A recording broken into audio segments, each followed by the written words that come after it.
Hi friends, welcome back to our channel. ఇవాళ వీడియోలో నేను మీకు ఒక మంచి ఫెర్టిలైజర్ని అయితే చూపించబోతున్నానండి. అలాగే ఆ ఫెర్టిలైజర్ చూసే ముందు మీలో ఎవరైనా నా ఛానల్ కొత్తగా చూస్తున్న వాళ్ళైతే ప్లీజ్ సబ్స్క్రైబ్ చేయండి, లైక్ అండ్ షేర్ చేయండి. అలాగే ఈ వీడియో మొత్తం కూడా స్కిప్ చేయకుండా చూడండి. మనం పూల మొక్కలకు ఎన్నో రకాల ఫెర్టిలైజర్స్ అయితే ఇస్తూ ఉంటామండి. ఇవాళ అయితే మనం మన ఇంట్లో తయారు చేసుకునే ఆర్గానిక్ ఫెర్టిలైజర్ని అయితే చూద్దామండి. అలాగే గులాబీ మొక్కల గురించి కొన్ని టిప్స్ అయితే చెప్తానండి. చూసారు కదా, గులాబీ మొక్కలు ఇలా పూలు అయిపోయినప్పుడు మనం ప్రూవింగ్ చేసుకోవాలండి. ప్రూవింగ్ చేసుకుంటే మళ్ళీ మనకి కొత్త చిగుర్లు అనేది వస్తాయన్నమాట. మనం మరీ ఎక్కువగా మొక్క అయితే కట్ చేయకూడదండి. ఒక 2 ఇంచులు అలా ఉన్నప్పుడు కట్ చేసేసుకోవచ్చు, లేదంటే 1 ఇంచ్ ఉన్నప్పుడు కట్ చేసుకోవచ్చు అనమాట. మనం పువ్వులు వాడిపోయినప్పుడు అవి కట్ చేయటం వల్ల కొత్త చిగుర్లు వస్తాయి, అలాగే కొత్త మొగ్గలు అనేది వస్తాయి అన్నమాట. అలాగే మనం సాయిల్ మిక్స్ కూడా మనం చెక్ చేసుకుంటూ ఉండాలి. సాయిల్ డ్రైగా ఉందా, వెల్ డ్రైగా ఉందా, డ్రైనేజ్ హోల్ ఏమైనా బ్లాక్ అయిందా అని కూడా మనం చెక్ చేసుకుంటూ ఉండాలి. మనం తరచూ ఫర్టిలైజర్స్ అయితే ఇస్తూ ఉండాలండి. మనం డైలీ ఏదో ఒక ఫర్టిలైజర్ ఫుడ్ అనేది వాటికి ఇస్తూ ఉంటే మొక్కలు ఎప్పటికప్పుడు మనకు పూలు పూస్తూ ఉంటాయి అన్నమాట. అవి కూడా హెల్తీగా ఉండి మనకి గుత్తులు గుత్తులుగా పువ్వులు అయితే పూస్తూ ఉంటాయి.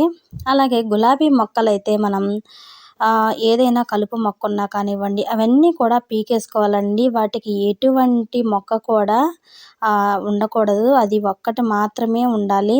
ఎక్కువ ఏ మొక్క ఉన్నా కూడా ఆ బలమంతా అనేది ఆ మొక్కకి వెళ్ళిపోయి గులాబీ మొక్క అనేది చనిపోతుందండి.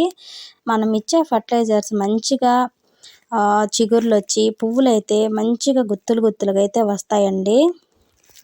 మన ఇంట్లో మనం ఎప్పుడు డైలీ ఏదో ఒకటి ఆర్గానిక్ ఫెర్టిలైజర్ మొక్కకు అనేది ఇస్తూ ఉంటే మొక్కలు మంచిగా హెల్తీగా మొగ్గలు మంచి మంచి పువ్వులు అయితే పూస్తూ ఉంటాయండి. ఇవాళ నేను ఇచ్చే ఈ ఫెర్టిలైజర్ ఏంటో చూపిస్తానండి.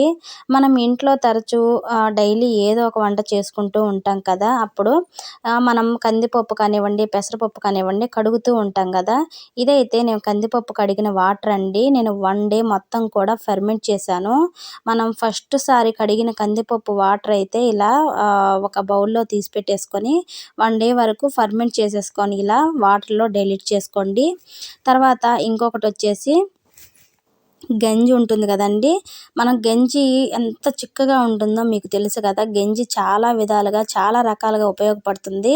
అలాగే ఈ గంజిని మనం వాటర్లో డైల్యూట్ చేసి ఇవ్వడం వల్ల మొక్కలకి మంచిగా పువ్వులు వస్తాయి. అలాగే ఏదైనా పెస్టిసైడ్ అనేది పురుగు అట్లాంటి మిల్లీ బగ్స్ ఉన్నప్పుడు మొక్క అంతా స్ప్రే చేస్తే బాగా యూజ్ అవుతుంది.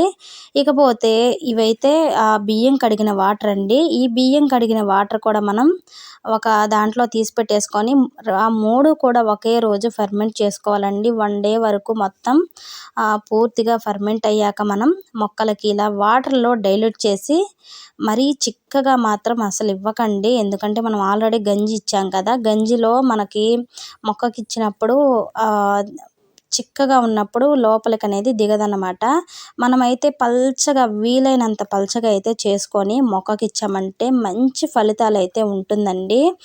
మనం ఇలా సాయిల్ అంతా కూడా లూజ్ చేసుకొని మొక్కకి ఎంత ఇవ్వాలి అంటే పెద్ద మొక్కలైతే కొంచెం ఎక్కువ ఇవ్వండి, చిన్న చిన్న మొక్కలైతే కొంచెం మాత్రమే ఇవ్వండి.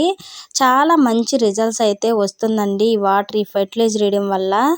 మనం ఏవైనా మిల్లీ బగ్స్ కానివ్వండి, పేనుబంక కానివ్వండి అలా ఉన్నప్పుడు ఇది మొక్క అంతా కూడా బాగా మంచిగా స్ప్రే చేసామంటే ఇందులో ఉన్న గంజి మంచిగా యూజ్ అవుతుందండి. పూల మొక్కలకు కానివ్వండి, ఎటువంటి ఆకుకూరలకైనా సరేనండి మంచిగా పనిచేస్తుంది అన్నమాట.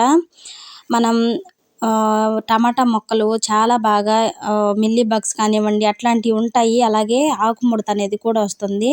ఇది మనం ఇట్లా చిలకరించడం వల్ల ఆకుముడత కూడా స్లోగా తగ్గిపోతుంది. మొక్క అనేది ఎదుగుదల మంచిగా వస్తుంది. అలాగే మొక్క మొదట్లో కూడా వేయండి.